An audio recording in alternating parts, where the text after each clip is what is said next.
and shine. It's your morning marijuana motivation time. I'm the hostess with the mostest, Marky Saint. It's your boy. Holler at your boy every morning I get up, and I'm blessed to be alive. I genuinely love my life.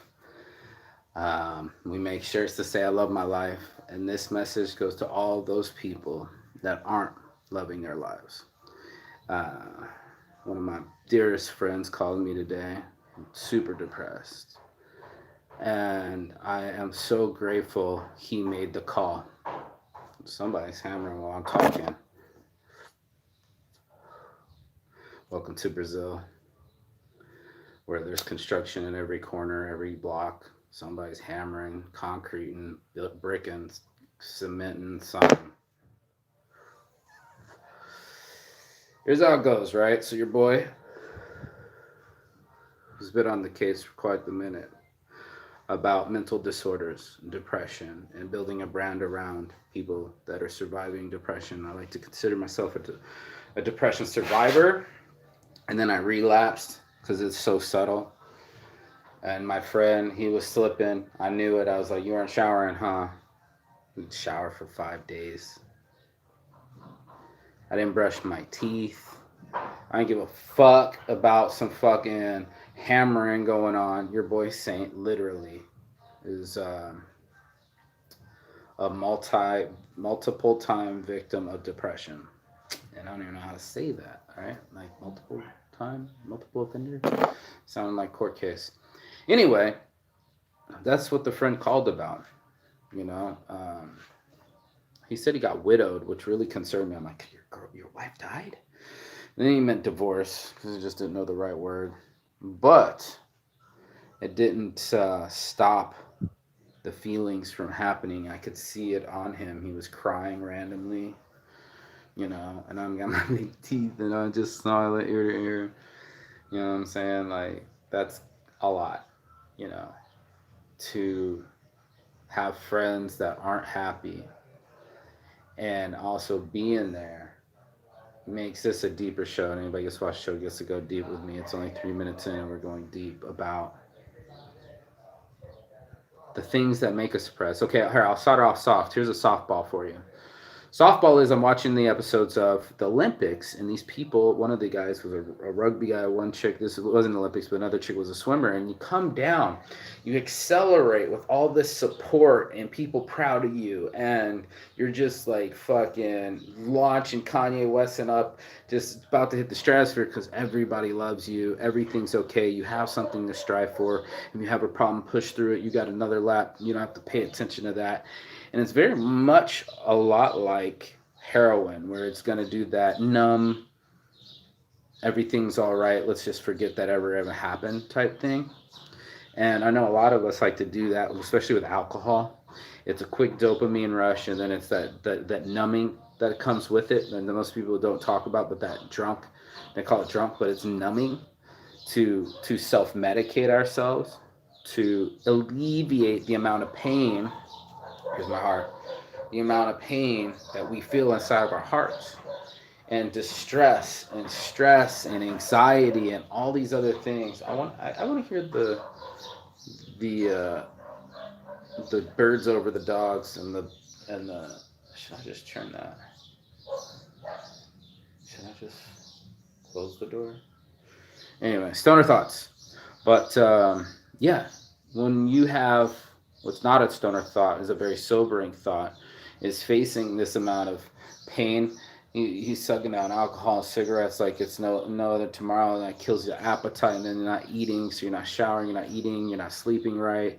And these are hallmark pillars of depression. And know it all too well. And for all of us that are on social media, most of them are just posting the highlight reels, right? It's all hits, it's all thunder. It's like the best dance routine they came up with, or the happiest time of their lives flying out of a plane, or diving out of a plane, flying out of a plane. Anyway, my point is that everyone's kind of showing off, and they're showing a fake life. I know I'm guilty of it too, where I'm like screening through photos if there's multiple photos and picking the right one. especially women when their attention to detail, they're being super critical of themselves. There's always that hair flick forward, like, wait, let me pre-prep myself before a photo. I think I talked about this like a month ago, but without us self-judging ourselves, without us seeking validation, there's some centeredness, and this is the motivation of this video: is that there is a yearning to live, right? And I remember the Minority Report where he jumped over the movie, and Tom Cruise character jumps over the fence, and the thing cuts him, and he starts getting poison in his veins, and he's about to die because he's going to asphyxiate. He's puffing up, and obviously he was trespassing, but the point was that he grabbed the she grabbed, I think, actually, because it cut her hand, and the things that when it's down to its last life, it'll fight back to live. And I wanted my friend to fight back to live. And in fact, I want my friend to fight back to live so much that I'm willing to fly to Turkey and go save him, right? Like, I'm ready to go book a ticket. I haven't been there in 10 years, trying to figure out a way where me and homeboy can get to each other and I can spread this shine on him. So this is the Saints brand part of it, is when you got the shine of your heart to welcome other people. You see other people, they're not smiling. They're all dull. They're all slumped over. They're all playing on their phone, hoodies up. Like, they're checking out and almost giving up. Like I told my friend the other day, oh no, you're wearing gray sweatpants. In America, we say that's giving up. So by the time you're showing up with the gray sweatpants at Walmart, you've done given up, right? This is just existing. And of course, it's all about existing more and being more alive and fully functional person. You know, this optimum, not they're an athlete that's got to be an Olympic level performer, but showering is like the minimums, you know. Brushing teeth are like the minimums because I'm pumped up. When I'm on the opposite side of depression, it's like that's the hardest thing to do. What do I care? I'm so stuck on a thought, which is one of the things that I want everybody to hyper pass, is I continually break wormhole thoughts, right? So if I'm going to be on the beach, fuck, it almost kicks in immediately.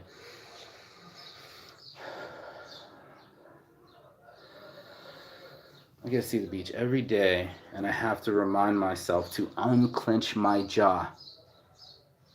We subconsciously start grinding in anxiety almost when we wake up. One of the things that my girl was doing is she was making a video of the way we wake up, that alarm clock. First of all, I don't wake up to an alarm. There's no fire engines, code red, sliding down a pole, get on a fucking moving truck type bullshit. It's more, my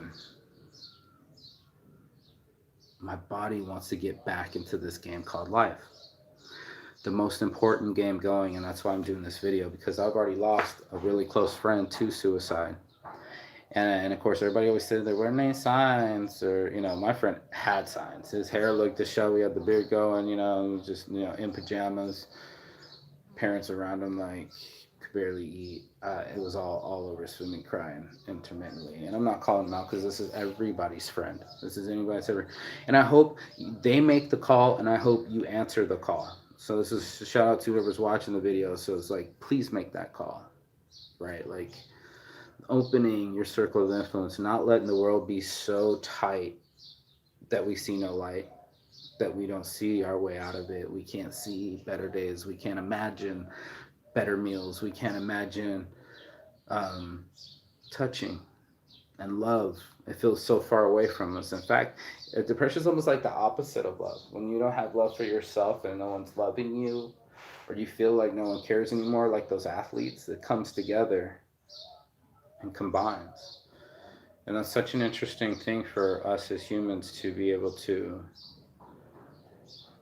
function through, you know, traumas and tragedies. We have to keep going to work. We have to maintain the bills. We have to, and this is where my thought goes to, is that what did I call it? I had an idea for it, and I'll just put it out in the world because I want it to happen. But the idea was reprieve, and call it reprieve. It's part of Saints Addiction program, is people coming off of addiction, getting away from their family, their circumstances, their location, and bring them to a place like here in Brazil, where you're far away from everything. You're far away from civilization, even in Tatachuba, actually built some bungalows for people to get away from all context of drugs. You don't know anybody, and it's just you getting to chill in a hammock and read some books for a minute. Your boy Bill Gates calls it CPU time. He actually it's computer processing unit time, but just brings a bunch of books and crams books and up in the cabin, log cabin, and no people around. He does his best thinking that way. That's what I'm talking about. No one has these kind of times anymore. Nobody reaches out and helps each other. They're too busy promoting themselves. And I do the show even if no one's watching, because someone will need it when they are watching. It was me, reaching back to me. I said, as someone that has tried to commit suicide, which isn't really easy to admit, but it's true. I kind of readily admit it now, but was thinking about it. It was that voice. I was reading someone else's post where he had pulled the trigger and it was a dud, and he tried to commit suicide. And my friend responded, the universe responds in such significant ways. You're not done yet, kind of thing. And you're not done yet needs to be a shirt, but pretty much was the message that I got from this force. And then as I'm standing on the Hoover Dam, about to high dive, swan dive off that bitch, um, light, you're not done yet. And to think that I get to walk around, I'm high now, but I'm high energy. Like I really feel like, man, today's awesome. Let's go get it, guys. Yeah, cheerleader.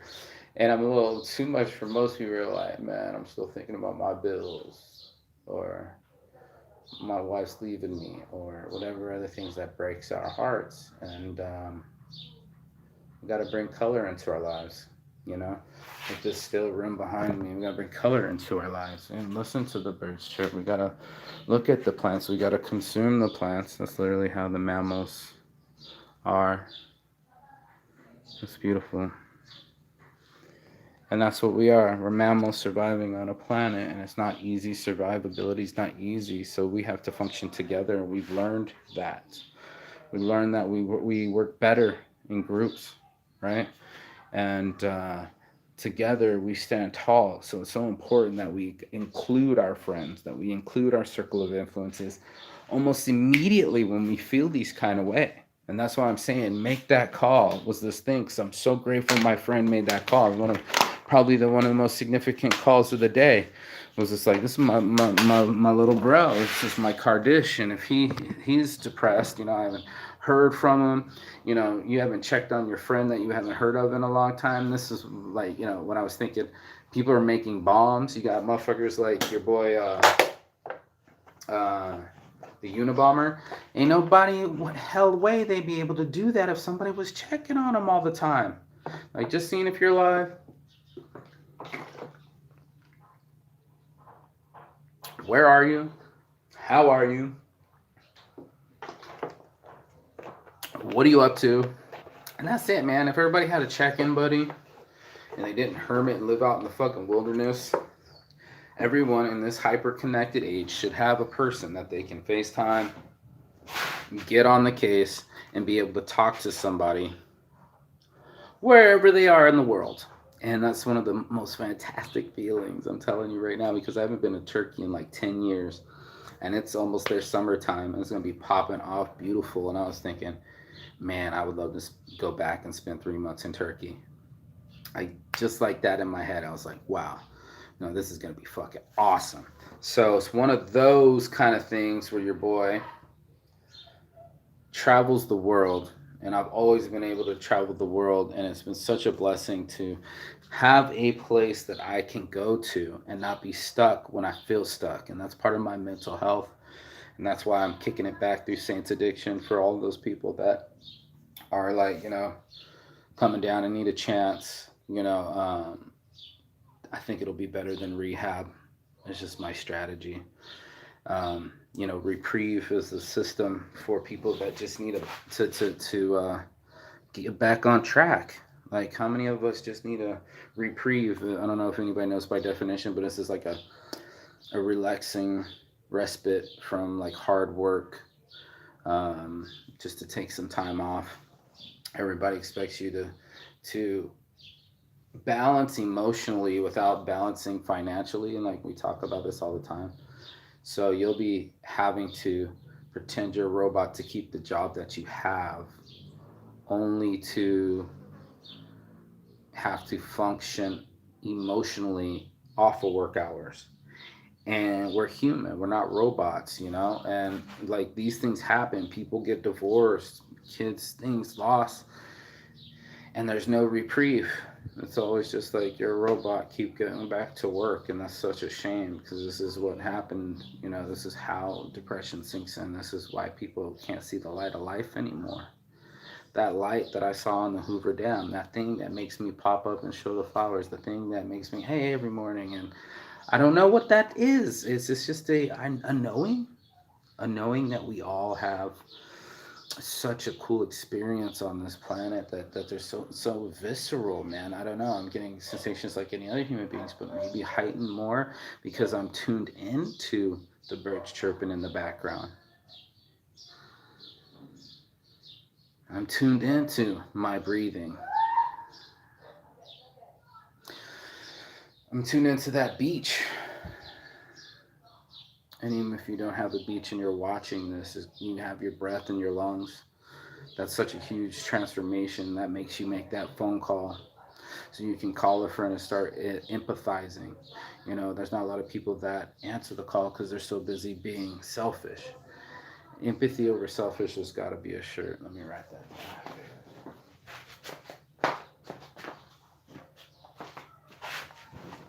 down. Another one. Yeah, I write down all the ideas later after the videos, but you can tell your boy Saint keeps them all. They're probably backwards, by the way. I don't know. Look backwards. Empathy over selfish.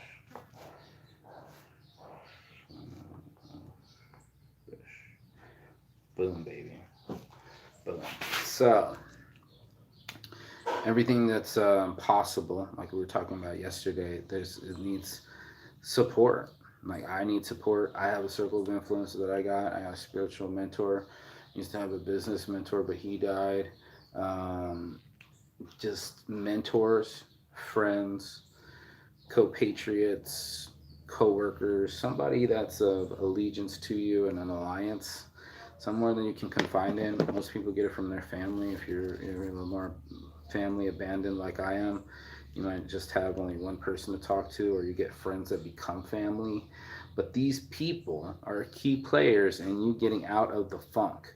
So that magic, beyond like magic mushrooms and psilocybins and other things, which by the way I also recommend it to my friends. So, you know, it's an unfair war going on in your brain. If you are pumping nicotine and alcohol into it, you know, it doesn't let the left and right talk to each other, the spheres, as good as it could. And something about psilocybins let that transference happen. That's why they get psychological effects. But beyond a mushroom trip or an acid trip, beyond these things, which are awesome, you know, like once a month, like I like to do, but beyond that, there's microdosing and these little bits that let you feel the sunshine shine brighter, that lets you feel more empathy towards other human being, kindness, hope, you know, that quintessential feeling that kind of sparks this getting out of the funk. And besides wearing out your friends, you know what I mean? And people do that too. They show up because they know they're a little whiny bitch and they don't want to fucking brag on their friends and they don't want to hear it. But I was so grateful that my friend made that call today. I can't even tell you the condition I was in.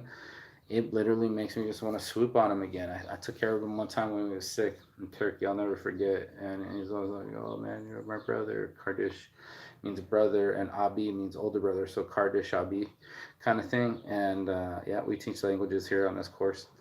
And for him to be able to bring me into his family, you know, and see real Turkish life is it's real family, you know what I mean? And it's really nice, and it's really love, and it's really community and sharing and being near each other. So, you know, I'm grateful, you know, to be a part of their family. I'm grateful to have family worldwide England. I got England family. You know what I'm saying? Finland family, Thailand family. It's one of those things where I know I can go anywhere and have a couch. And to piggyback off of couch surfers and giving, people a chance, most addictions are derived from depression or trauma or some sort of something happening to their lives to trigger this event. So it's not like humans really want to feel suffering. The suffering can be addictive, like just like complaining. It's one of those things that we get addicted to drama, especially on media, and we'll be like, oh shit, it'll just tingle my eyeballs.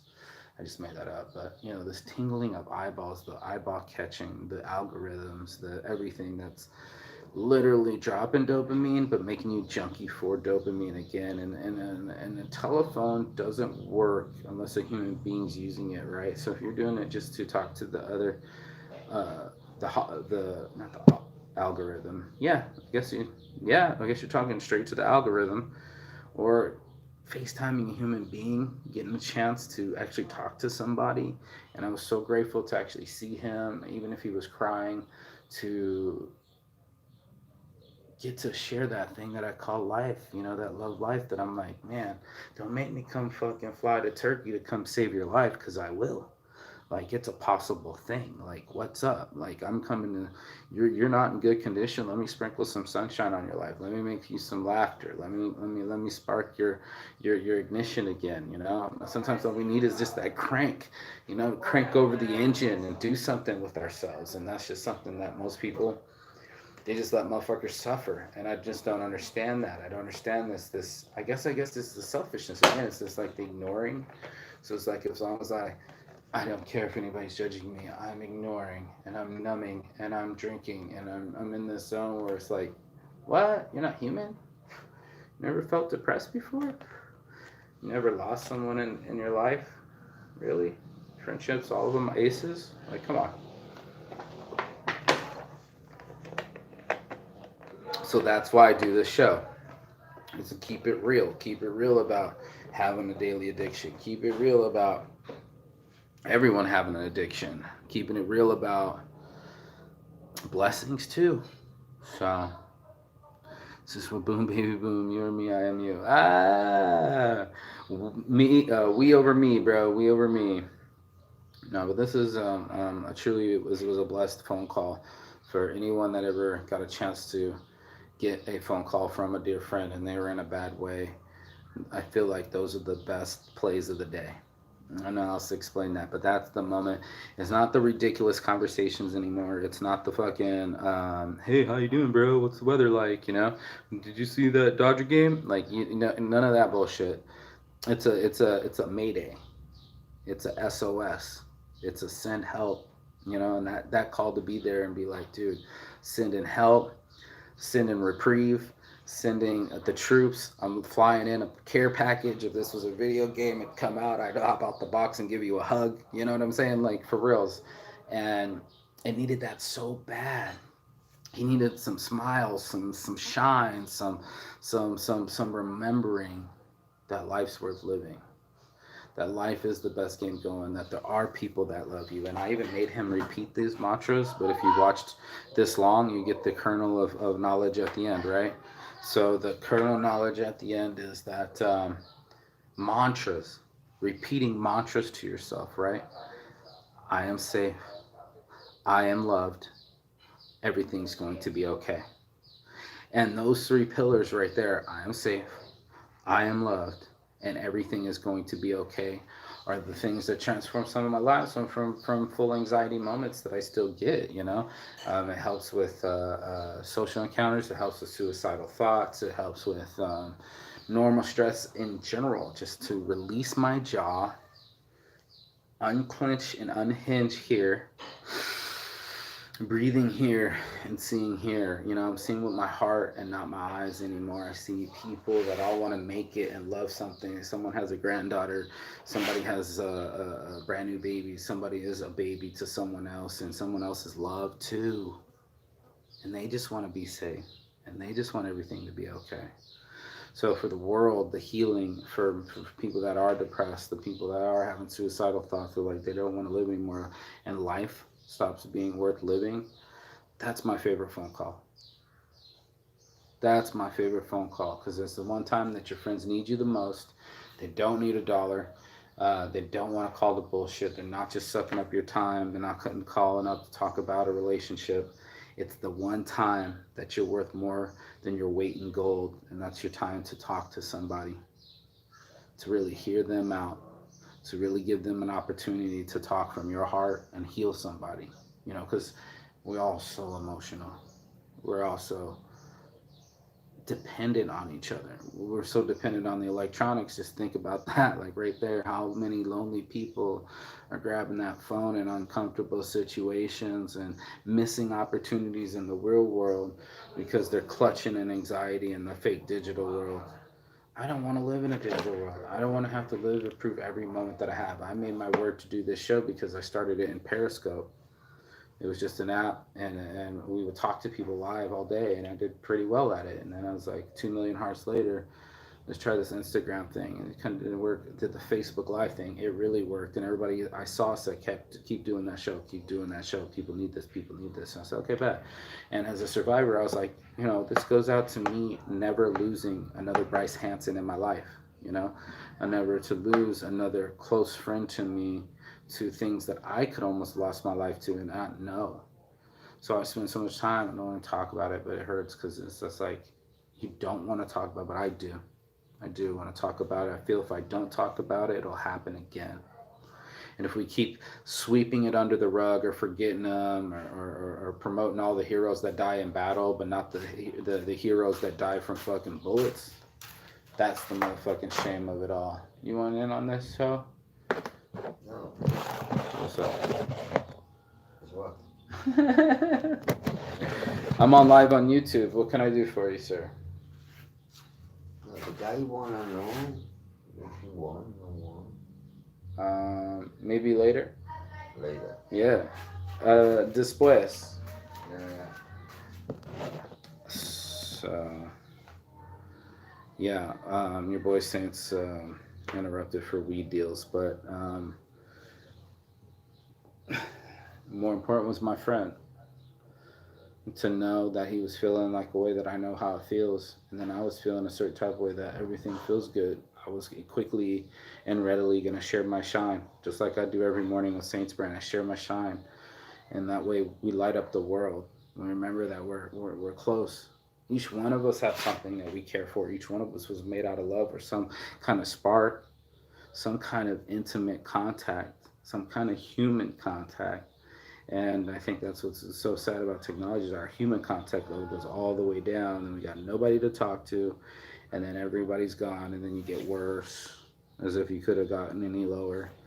And when it's almost too late, this is when people forget what that last phone call looks like, that last reaching out, that mayday, mayday, I need some help, you know, and we all gonna need to make that phone call someday. Not all airplanes stay flying forever. Helicopters don't either. Kobe, and damn, that was a sad day.